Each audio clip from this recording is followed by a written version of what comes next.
Let's talk about composting. The only time when having a breakdown is a good thing. Before we get started, I want to start with a brief historical context. The U.S. food and waste system isn't and has never been equitable. It was built on the basis of structural racism, defined as racial discrimination and the inequitable distribution of resources. This has been perpetuated throughout history with practices like redlining, which still has negative effects on communities today, with things like food deserts and food injustice defining the ability to afford healthy food, which Zoe will talk about next. But what does this have to do with composting? Well, historically, waste management has targeted low-income communities of color for waste disposal sites, harming health and well-being. This has exacerbated the ability to afford healthy food, leading to more food injustice. This is where composting comes into play. In King County, households generate about 49 pounds of compostable food waste each month, 8.5% of which is edible. But instead of feeding hungry people, it decomposes in landfills where it releases methane, a potent greenhouse gas.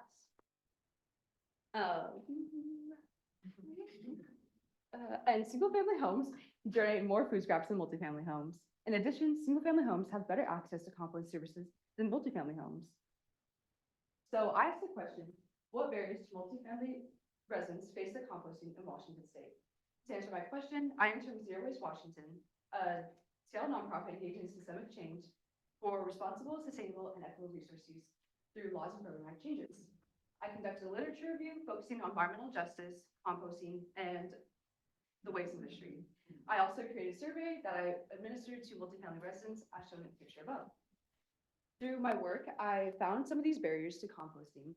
The first barrier that I found is lack of infrastructure and services. Over half, or 51.9% of respondents, said that they can't compost in their buildings. This shows that they don't even have the opportunity to try to compost. The next barrier that I found is a lack of communication. There's awareness gap for residents, as many don't know what is compostable in their buildings. This reflects, and when asked if they agree that composting instructions aren't clear in their buildings, many did not fully agree. Reflecting that we have another slide. There's also a lack.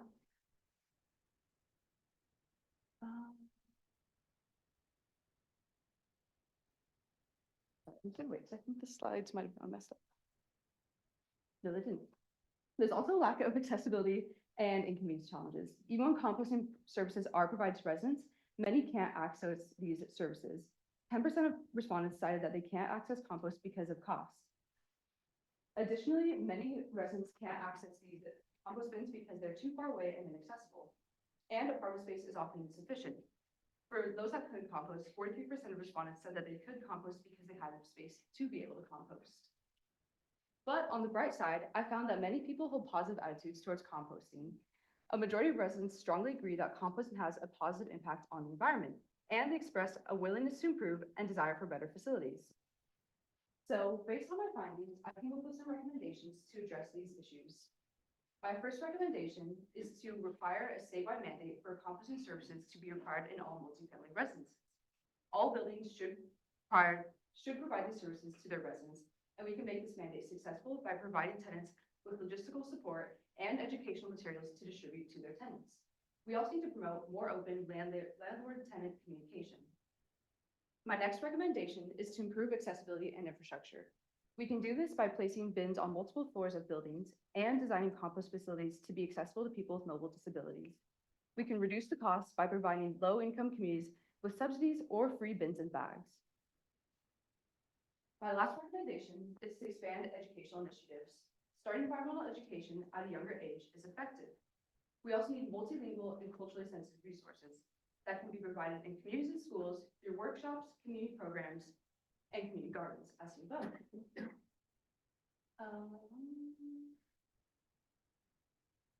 What I will say next. By providing residents with this knowledge, we empower them. And I don't know what else to say. Yeah, we have a long way to go to reach justice, but compost is a key step to get to an equitable future. Sorry, I totally butchered my last two slides, guys. But yeah, I forgot it, so I'm just gonna thank everybody that's here. I would like to thank my site supervisor, Megan Carmack, Heather Trin, all of my POE peers and friends, and all of you guys for being here.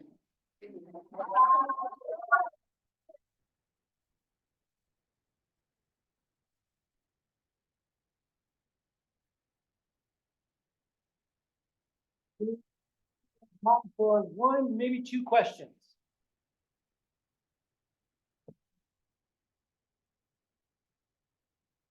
You got there. So I think you mentioned that there were some challenges with needing to implement multilingual resources. So did you experience any language barriers during this research? Thank you for that question. They asked, did I face any language barriers in this survey, correct? Yes. Perfect. Yes, I did face quite a few language barriers when I was surveying people. Some people didn't speak English, so I wasn't able to have them take my survey. So that's unfortunately a shortcoming of this project. Thank you for that question. Great, maybe one more. You showed a survey in which you asked people if they have, access to compost. What was your targeted areas, or what areas do you target when going out to survey? Thank you for that question. They asked what areas did I target when I was surveying. I picked 4 areas. So I picked an area that I thought would be high income and high environmental education, high income, low environmental education, low income, low environmental education, low income, high environmental education. But a lot of the responses ended up being from Redmond, because some people didn't want to respond. I hope that answers your question. Thank you. Thank you so much.